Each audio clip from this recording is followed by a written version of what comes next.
Friday, December 15th. I'm your host, Sarah Beal. On today's show, we meet local artist David Lewis. Lewis is an accomplished sculptor whose work can be seen across town. Then we'll get a recreation update from Assistant Recreation Director John Gleason, and finally we check in with Assistant Harbor Master Brian Taylor. But first, let's get a look at today's top headlines. The DPW Snow and Ice brochure is now available on the town website and right here at Town Hall. The brochure gives you all the information you need on how the DPW operates during a snow and ice event. It also gives you tips on how you can help to make their job easier. Pick one up today or view it on the town website at www.townofbarnstable.us. The town collector's office is in the process of working on the real estate and personal property tax bills to be issued by December 29th. The billing will be a three-part bill with a coupon for February, a coupon for May, and a taxpayer receipt. The schedule is third quarter will be due February 1st and fourth quarter is due May 1st.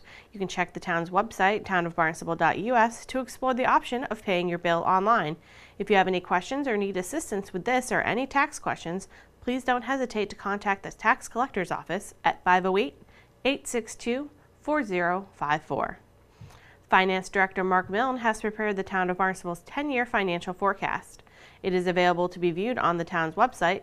Long-term financial forecasting allows the town to consider its financial future beyond the current and immediate subsequent fiscal year.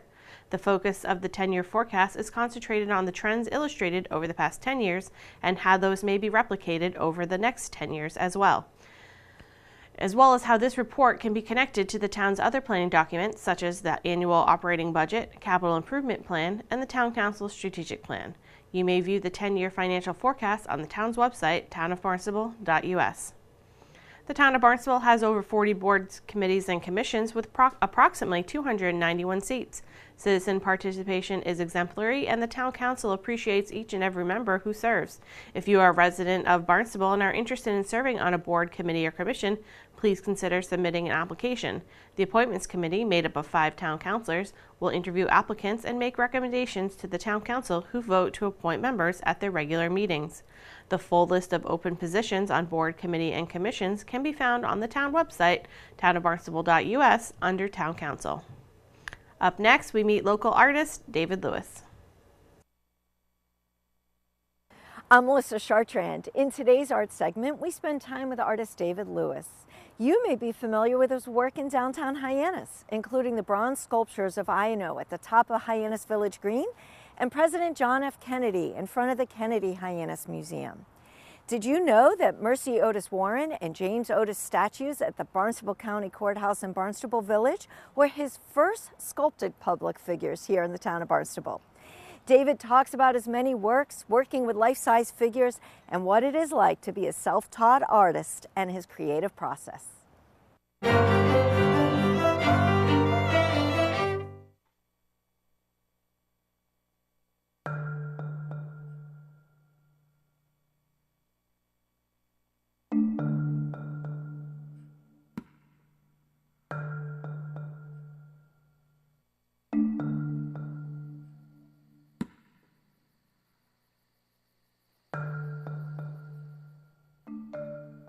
My work, mainly through the years, has been commission work. And during that course of time, I've done 8 life-size figures in public view or public spaces. A life-size figure, it takes me anyways, between 7 and 9 months of just sculpting. Then there's a whole long process of casting. You know, it takes another 4, sometimes 5 months. So there's a lot involved with it. Long story short, I came down with mahogany asthma, so which I still have, but I mean I could hardly breathe, so it got pretty bad there. So I had to quit carving, but there was a fella in town. Lou Cataldo, again, he was sort of a town historian. Lou has passed on now, but he saw the piece at Christ the King, and he was looking for a sculptor at the time. And he had in mind to do James Otis Jr. In front of the Superior Court in West Barnstable at the courthouse. There are two statues, and one is James Otis Jr., and one is his sister, Mercy Otis Warren. Yeah, that came about. He liked what he saw, and so that was my first public figure. Mercy Otis Warren followed that. Iano followed that. Things just kind of kept going. And there have been others as well, but that's how it all really started. Iano. Iano there's a lot of anatomy, and it's going on Main Street, and, you know, I mean, I'm self-taught. A friend of mine who everybody's passed away now, I'm getting old. But anyways, I had just started the figure, it was in here, and he was a sculptor too. He came over and he looked at it and he said, you know, everybody on Cape Cod is going to be looking at this. He said, I wouldn't be in your shoes for all the tea of China. And that didn't do my, you know, confidence much good, because, you know, the thoughts are, you know, whoever told you, Lewis, that you can do this stuff? You know? I don't know about other artists, but I know there's a lot of self-doubt, and especially when you're putting yourself out on a limb and you know, pushing yourself right to the limits to do this, to try to make it good, because it's going to be scrutinized by the public, and all. So it's not the most comfortable. You don't sit back and, you know, with your little finger up in the air and poof, you know, it's created. It doesn't happen that way, you know. Well, not with me, anyways. So, you know, I'll come down here to work, and usually it's about 2 hours. But I'll go to work, and I don't care what I'm going to hit, her or him, or her, whoever it is. And I just fall into working. And 2 hours will go by, 2 hours of work. And then I'll be working, and I'm getting tired. During those 2 hours, I'm conscious and all that, but it's, I read, doesn't matter, one time, single-mindedness is a form of meditation, you know, and so the attention is here, especially with the human figure, because it is so difficult and so expressive. So people ask me, you know, are you going to retire? And I, first off, can't afford it. Secondly, you know, it's like, I want to retire from breathing? I don't think so, you know, not yet anyways.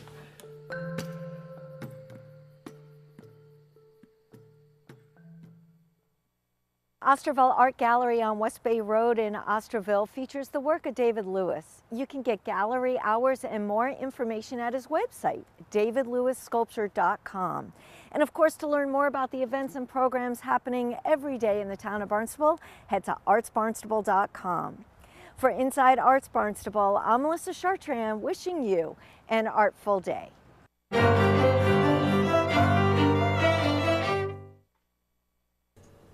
Coming up, we'll check in with Assistant Harbor Master Brian Taylor, but first, John Gleason fills us in on what's going on in the Recreation Division. John, thank you so much for joining us today. Well, thanks for having me. We're going to talk about all sorts of rec things that are going on. I know winter programs started this week. What kind of winter programs are there? So the biggest one we have would be our basketball program. We offer basketball for grades K through 7 for girls, and then we do have an 8 through 12 high school basketball program, which we do have one girl participating in that, but predominantly it is boys in the program, but girls can play as well. So we have lots of kids in that, and it's kind of a great indoor activity in the wintertime, and kids have been enjoying that so far from what I've seen and what I've heard, and it's just a great program, and we have a great staff that helps us out working with the kids. It's great that you have one girl involved in the eighth grade through 12th grade. Maybe that will start, you know, some more girls wanting to get involved. Absolutely. She's I think this is her 3rd year doing it, and she has no problem mixing it up with the boys, and she really enjoys it, and the boys do treat her with a lot of respect, and they make sure that she plays just as much as they do. They pass her the ball. She does score. She scored a lot last year, so she has a great time. And yeah, we'd love to. It's for anybody. So we'd love to have more girls in the future, or even in a dream scenario, we'd love to have a separate girls-only high school basketball league. But I just don't know if we'll ever see that, but it would be great if we did someday. Yeah. I know the HYCC BIS middle school after school program started its second session recently. Yep. So we just started this past week for our second session. The first session went really well. There were some things that we learned along the way, and we corrected before the program ended. So the kids had a great time, and now we started the second session. They have transportation really immediately right after school to the building. So the kids can come right on over, they can start their homework, they can get their free snack, and it gives us more time to get into some activities. Yesterday in the gym, when I was watching and hanging out with the kids, they were playing flag football in the gym. There was people in the game room playing pool and ping pong, people just hanging out, doing homework on the computers. So it's just a great place for them to be and hang out and play and just have a good time with each other. It's a really great program that we've been offering. Yeah, and the parents won't have to worry about where they're 6th and 7th grade. It's a tough age because you want to give them that independence, but at the same time it's like, oh, do you really want to leave a 11, 12, 13, home alone after school for however many hours till you get home from work. So the flexibility of the program is phenomenal. Some people utilize it 5 days a week, but other people utilize it in between different programs. We have, like in the fall, I knew of a couple girls that were in our after-school volleyball rec program. So the days that they were at rec volleyball, they didn't go to the HYCC, but then the days that they needed to, I think it was, Mondays, Wednesdays, and Fridays, they were able to go over to the HYCC. So it was 5 days a week. Those parents knew, that they didn't have to pick up their child until a certain period of time. And it's just a huge, relief for the parents that know that they don't have to leave work early or stress about all that stuff. It's just really refreshing for them to know where their child is and know that they're safe and they're having fun, and they can come pick them up after work, and knowing that hopefully that their homework is done, and they had a snack, and they got some exercise. Yeah. So you can't kind of beat those combos. No, and it's great to get some more kids into the HYCC. Absolutely. And speaking of, there's some vacation programs you're going to be offering. One is going to be open gym time. You're going to have open gym time at the HYCC and at BIS. Correct. Yeah. So the past handful of years, we've offered 2 open gyms for the people in town, because sometimes the HYCC doesn't have certain availability based on a rental or just time of day. So throughout the school vacation, December 26th through the 29th, during the bulk of the week, there's open gym at BIS from 12 to 4. It is $4 to participate, but they're for 4 hours, and then they get to play basketball or whatever else they'd like to do. And then there is maybe some small little overlapping, but then later in the day, towards night, there's open gym at the youth center. So there's plenty of time and space for these kids to go and blow off some steam and get out of the house and run around and get some exercise during the holidays. Yeah. So with the HYCC, there's the membership, so you have to have the membership. If you don't, then you can pay a $5 daily fee to get in. But like I said, it's just a great place for them to run around and get out of the house and get some exercise. So that's great. That's good as well. And then downstairs we have the skating rinks, and we are going to have lots of public skating. So if people are looking to do that as a family activity, we do have those those schedules available online, and they differ for days and times of the week, but it's just a great place to go for a family skater or drop off your older ones, to go down and skate and just do something for the holidays if you're home and around to enjoy the time as a family. Yeah, that's great. And another program that you have is your vacation program, which is an all-day program for the whole school vacation week. Yeah, so Tuesday through Friday of school vacation week, so the 26th through the 29th, I believe, children can be dropped off. I think it's Centerville Recreation, but excuse me if I'm wrong. is they can be dropped off and participate in an all-day program. So if the parents are still working during the holidays, there's a place for them to be all day long. You know, they do arts and crafts. You know, they'll do little mini field trips to places. They'll do ice skating. Usually they'll go to one of our open gyms and shoot around and participate. And Michelle Davies, one of our program coordinators, run that program, and we've been doing that for years. We do that during all our vacation time. So if you know, families are still working during that time, that we have a place for those kids to go and doing something all day long. Great, and people can sign up for that just by going in and signing up like they would any other program. Yeah, just like any other program. They can come in person Monday through Friday from 8:30 to 4 and register in person, or if they have a username and password, they can go online and sign up online. We do have, I believe, just over 10 spots available as we're speaking now, and so there's still room. So if you're looking for something for your child to do and hang out with other kids their age, you know, throughout the vacation week, we have plenty of things for them to do. Perfect. And before I let you go, one last thing we want to talk about is you guys are offering all sorts of gift certificates. You have program books and skating punch cards that people can purchase. They make great stocking stuffers or just general presents or things that maybe you want to have on hand. Yeah, absolutely. So, I mean, you can always give us a call. Our phone number is 508-790-6345, and you could talk to myself or Patty Machado or Joe Izzo, and you could ask us any questions about you know, our gift certificates and stuff like that, and we'd be glad to help out. Someone stopped by yesterday at the office and purchased a gift certificate because he was going to give to another family for the holidays, so their child could participate in some programs at at no cost to them. So it's something you could give a gift for you know, someone in your family or a niece, a nephew, you know, anyone. You know, you could do that anonymously and you know, give them the gift certificate and you know, pay for the programs and stuff like that. So it's just a great little extra thing that we do throughout the year, but especially, you know, in the times of the holidays, it's a good little stocking stuffer for people to buy and wonderful. Utilize. Yeah, no problem. Thanks, John. Is there anything else you want to let our viewers know? I mean, we went over a lot. Yeah, so. a lot to do during school vacation, so we love to see the families out at the HYCC engaging in, you know, open gyms or the public skates, or if they want to drop off the child to BIS and enjoy that open gym time. We just want people to, you know, enjoy the holidays and be with their families, but also, you know, get out and do something. Yeah. I know the holidays sometimes can be a little stressful and stuff like that, so, you know, get out and get some exercise and do stuff as a family and, you know, just enjoy what we have to offer would be great. Great. Thank you so much, John, for coming in. Oh, no problem. Thank you. My guest today is John Gleason. He's the Assistant Recreation Director here in the town of Barnstable.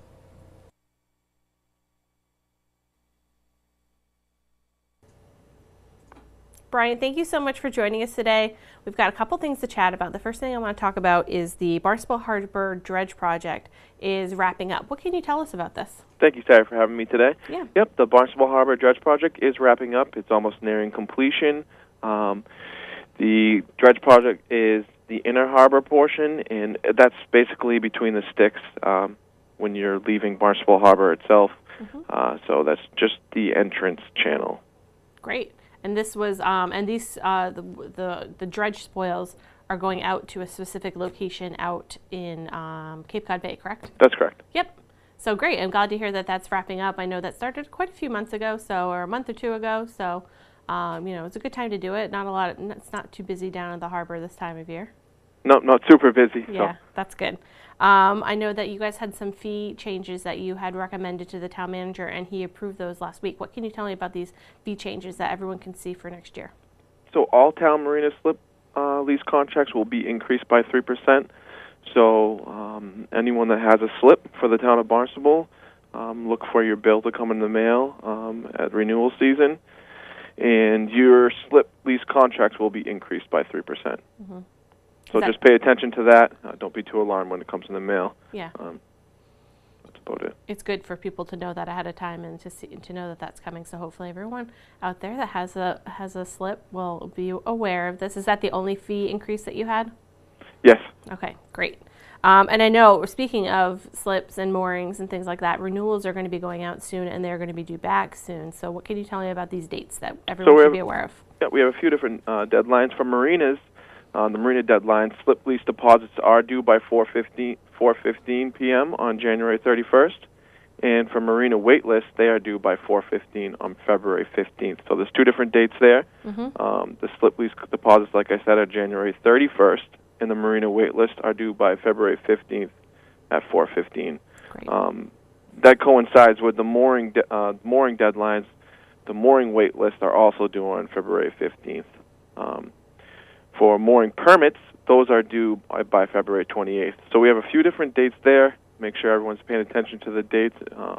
Make sure everyone looks at the sheets and renewals that come in the mail so they can, get their correct dates and don't miss any deadlines here. Yeah, I saw them. I saw some of them being printed upstairs on the fourth floor the other day, and the pages are bright pink. Yes. So you won't, it's definitely not something that you're going to be able to miss. You're going to take it out of the envelope and be like, oh, it's that bright pink paper. And that's why we do it, so it doesn't get lost. Exactly. Exactly. Because I'm sure there's a lot of people who go, oh, I misplaced it or I lost it. And it's like, well, it's bright pink, so pay attention. And if you do lose it, just make sure you give us a call. Yep. We just don't want anyone to miss deadlines here. You know, it's just really important that everyone, I know it's a busy time of year with the holidays and getting into the new year.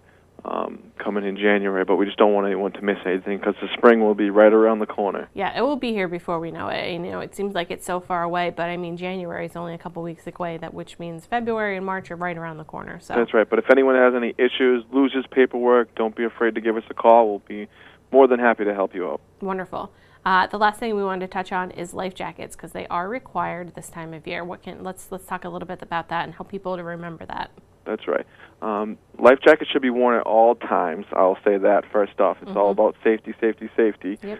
It is mandatory to wear a life jacket from September 15th to May 15th, although, like I just said, we would appreciate it if everyone would wear a life jacket while they're on a vessel. It is towards the slower part of the boating season here with the winter, although there are some people that are still out on their boats, especially commercial. We would advise that everyone wears a life jacket. Especially with the cold temperatures. If you are to fall in the water, hypothermia kicks in very fast. Yes. With the 6-minute rule, you can go right into hypothermia and into shock. So let's just make sure that everyone's being safe out there. Yeah, it's important. And I know that every once in a while we have one of those, off winter warm days, and I know that a lot of people like to maybe, if the water's not frozen, like to take their kayak out or their canoe, and they should definitely 100% be wearing a life jacket for all of the reasons you just stated. You do not want to, even though it's a warm day, that water is not going to be warm. That's right, and we live on Cape Cod, and conditions can change at any time, as we're all aware. Yep. Like I said, it's all about that safety. You don't want to be caught without a life jacket on and end up in the water. Yeah, always safe. Better be safe than sorry. That's right, Sarah. Yeah. Okay, Brian, is there anything else you want to let our viewers know about before I let you go? No, that's it. Happy holidays. Thank you very much for having me. Thanks, Brian. Have a great day. You too. Bye. Bye. My guest today is Brian Taylor. He's an assistant harbor master here in the town of Barnstable. Now let's take a look at this week's community calendar. The Enchanted Village at the Cape Cod Resort is a fun, free event for all ages. Be dazzled by thousands of lights, Santa's Village, animated reindeer stall, and so much more. Santa will be visiting to hear children's wishes, and the Cape Cod Surf Tone Carolers sing holiday music every Friday and Saturday night from 5 to 8:30 p.m., and on Sundays from 4 to 7. There is a bonfire nightly, and the holiday lights go on at dusk.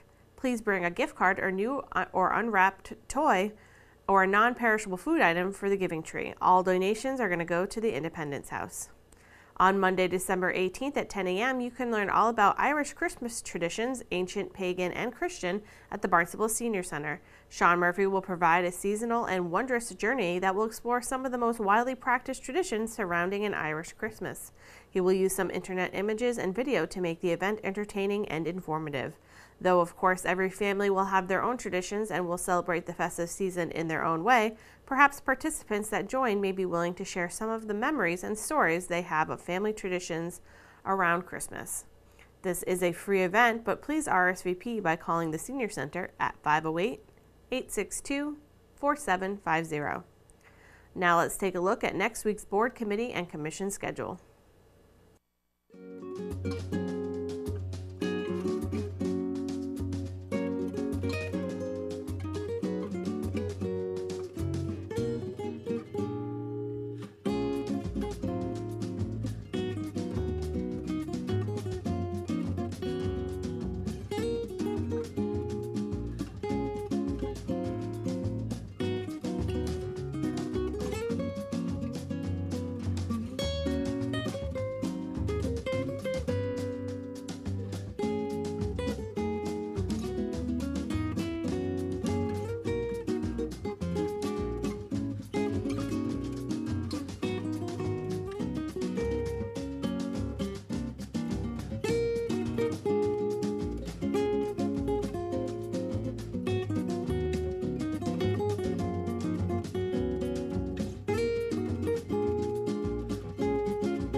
Thanks for joining us today.